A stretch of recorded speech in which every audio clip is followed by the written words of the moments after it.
Hello everyone, this is Jose of Joy of Fish Keeping. This is part 2 of the video on dealing with detritus worm. The first one was treating them with fish. This part will be dealing with 4 separate dewormers that I've used.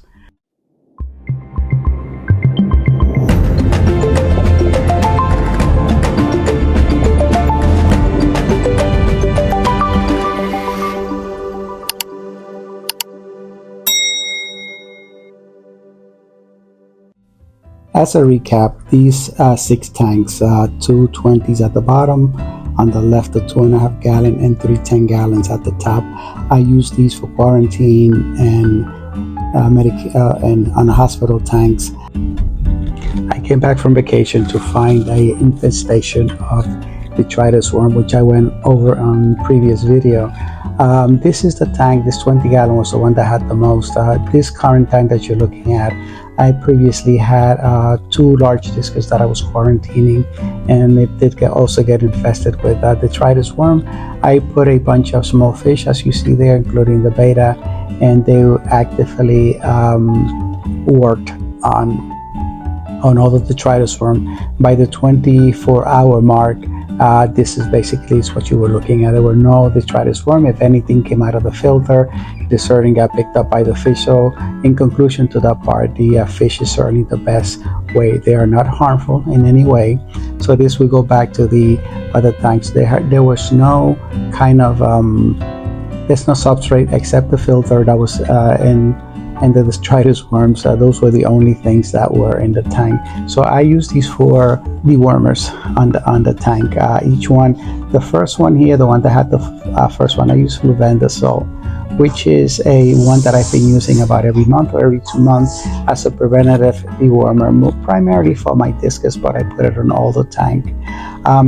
This is, again, as I said, was the tank that had the most infection. That white part at the bottom, I believe that it may be a collection of either worms or just dead worms there, possibly. There's a large collection. There was quite a few of them in this tank.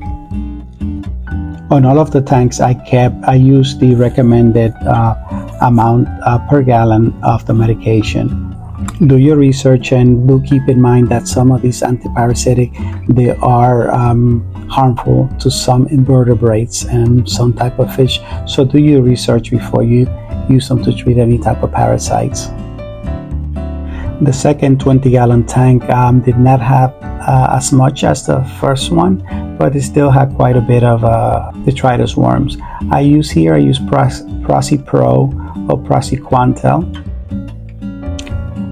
I like using ProsiQuantel in the form of ProsiPro made by Hikari because it is liquid form and it dissolves well in water. I keep the powder form also, but it is almost impossible to dissolve it in water. You could use a solvent like alcohol or the MSO, which is a solvent for it. Fenbendazole is a very effective deworming antiparasitic agent. It is used extensively with livestock. It's available with many names. It's very effective against nematodes, a type of round worms like Malanus worms. Often you see them on live bearers and many type of fish. They're highly contagious. They are round worms. Often you see them protruding from the anus. They are very effective. This parasitic is very effective against many of these worms. He actually kills them, unlike levamisole, which paralyzes them temporarily. You usually will see them as a single or as a bunch coming out of the rectum. One of the things to keep in mind about fenbendazole is that it is some species are very sensitive to it. Use with caution with discus. I had unfortunate episodes, not because of the fenbendazole, but I just failed to properly quarantine a bunch of small fish that I have gotten and place them in the display tanks, and the discus had what seems and had all the signs of columnaris. It did spread throughout the tanks, and I would say I probably lost about 50% of all the fish, about 20 discus, and everything in that tank except a few remaining hardy fish. One of the problems with fenbendazole is that it does not dissolve well. It will remain cloudy, as you can see here. Eventually it will settle down and you have this dusting on the bottom, on plants, on substrate and everything else. Some people, when I was doing research on the medication before using it, I did see that some people had issues with discus. 2 or 3 places I found information warning against discus, and I can tell you that although discus was doing well on a trio of medications that I had to treat all the other symptoms of columnaris, they were striving and doing well until I added fenbendazole. They were then gasping for air, and they were already stressed out, so that they slowly died every day. It was one of the most painful things that I have went through with fish keeping. So do use it with caution. It is a great anti-parasitic all around, and just again use it with caution with some fish and other invertebrates. One of the 2 top 10-gallon tanks, I used levamisole. They had quite a few of them, but nothing like the one below. So I used the Fritz brand Expel P for the levamisole. Again, you can use any one. That's the one I have in hand. One thing, the fish that you see behind are just another tank, but this tank again is empty. There was this Anuvia that I was not doing well. Lights were off for about 2 weeks, and a root that I had there to see if it will sprout something. But anyway, there was quite a few of them inside there, so I added levamisole to this tank. Levamisole is widely used as a deworming thing. One of the things about the levamisole is said that is used for that it paralyzes the worms. And you should vacuum the next day, repeat in a few days or in a week's time, and so the paralysis is temporary, so it does not kill the worms. They'll come back to life. Okay, so now some of the results. This is 24-hour after the levamisole, the Expel P by Fritz. Looking at the tank right now, I really do not see much movement at all. There may have been an occasional one here or there, but I really don't see a lot of activity if you look closely. I had difficulty looking at everything. Everything has settled, and not much for the levamisole. 24 hours later, the fenbendazole, the water has cleared, but there is a settlement at the bottom of dust still. I still see quite a few moving worms here, not like the levamisole one. So this one is still up for grabs as to how much work this did. But again, still quite a few worms there. Now we're going to the flubendazole, which is the absolute wormer, the one that I use as a general preventative, which is pretty safe, dissolves well. Still, this is the tank that had the most. There are some flying around. I would say maybe 20% of the original. The Praziquantel I had read in some forum, and that it does work on Detritus worm. There were some lying around, but less. This was another 10-gallon tank that I used as a control. Nothing was added. Again, there's no fish, there's no organic matter, and nothing has been fed. This one had, again, it's not such a big tank. It did not have as much. I cannot see on the video here. You cannot appreciate, but there's a lot of movement in there. There is the amounts of worms that were there have not changed. After 24 hours, I repeated the dosing on all of the old tanks that were medicated. This one is Expel P again, levamisole. I see no movement at all in this tank. So at this point, I would conclude Expel P probably is the best, but just hang on for the rest of it. No movement. I saw nothing, not one moving. I went back to fenbendazole again. I had added the dose again. There's more sediments there at the bottom. Still quite a bit of live detritus worms. Maybe a little less than the day before, but again, still quite a bit of movement. Praziquantel, 48 hours later after a second dose, still some movement. I think less, but still there's quite a few live worms moving around. You can still see them flying around. This is Praziquantel, 48 hours. flubendazole 48 hours after a second dose. You can still see quite a bit of movement. This was the most infected tank. Of course, it's down probably still like a minimum 80% less than I saw before. The control tank, I still see the same amount of live worms. No major change. Again, nothing was done to this tank.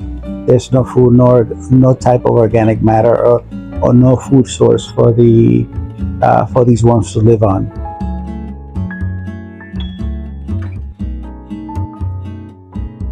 At the end of 48 hours, naturally this is now looking at 72 hours, control remains the same. It looks like sometimes you see less stuff around, there's stuff at the bottom, but I would say probably about the same amount of worm. Maybe some are dying because there's no food source for them, but they're still there, they're still moving, they're still active. So one of the things that I did was actually, instead of adding another dose, I added double the dose of levamisole to the tanks plus whatever they already had in it. The one that had levamisole by itself, I left it alone after the second dose. So this is flubendazole plus fenbendazole that was already in the tank. The fenbendazole doesn't dissolve as well as I said, so there's quite a nice sediment at the bottom. There is some movement still here. I wanted to add the levamisole, but I added the flubendazole by mistake, which is the absolute wormer, the one that I use as a preventative. So I just left it alone. Now this is 72 hours post, 48 hours after the second dose of levamisole. It's clouding a little bit, but still I don't see any movement in there at all. So I didn't add anything after the second dose, no third dose added to this tank. Again, at 72 hours, absolute wormer still had moving worms, say less but still moving worms. You can see the sediment at the bottom. The prassiquantel also had some worms, seem to have been decreased somewhat, but this is less. This is I added double on the after the 48 hours. I added double the dose of the wormers. This is 72 hours after the levamisole. Only 2 doses were given once every 24 hours, nothing seen. Since I saw the most effect with the levamisole, I decided to go a little bit further, I guess for science, and I added twice the dose recommended to each tank of levamisole, plus what already had in it. This is after the 4th day. I don't see anything moving anywhere, except if you see any floating particles. This is after double the dose of levamisole plus whatever else was added in there. I don't see any movement in any of the tank. The control tank remained with live worms. Obviously nothing changed in there, but conclusions, if it's worth anything. Levamisole, clear winner. Why do I believe it's the clear winner? Well, after a while and remaining for a while, there was no live worms. I will get a little bit more into that. At the control, I added these are Desabarbs. I think about 23 of them there. There was still a lot of worm. This is the day right after I received them, after acclimating them, and here I have 7 green tiger barbs. There was also worms under. This is a 5.5 gallon. Basically, they did clean up everything pretty well. No worms. Soon after that, they were hungry after 2-3 days on the road, and they actually cleaned up very nicely. As you can see here, there's nothing left, not any sediments that were there. They did pretty well. So fish is certainly the best way to get rid of them. If they're producing an established tank, they will do fine. But the levamisole, since it paralyzes them, they will they will basically be paralyzed, but you have to suction them, because what happened was I left the tanks alone without adding anything and just observed them for a week, and for about maybe 6 days or so. And then the levamisole tank, the first one, the original one, just had some worms coming back to life. So you have to use, after the levamisole, you have to vacuum and redose at a later time in case anything remains. Sorry for the long video, but I wanted to give you the 7-day results of this test. It was kind of fun watching and observing. So levamisole, and make sure you siphon after. And the other stuff I probably will not use them if it's purely for control of detritus worm. They're not harmful. Let your fish eat them if you have them. But these were empty tanks, and I wanted to really get rid of them so that they would not reproduce again. And that basically was the way. This is my discus tank, and these that I'm focusing on, these are some fries. They are about I think they're about 8-9 months old at this point. Thank you so much for watching, and I hope you like the information or that it can be useful to you. Thank you so much. If you have not done so, please subscribe, share, like, and press the notification bell. Thank you for your support and visiting our channel.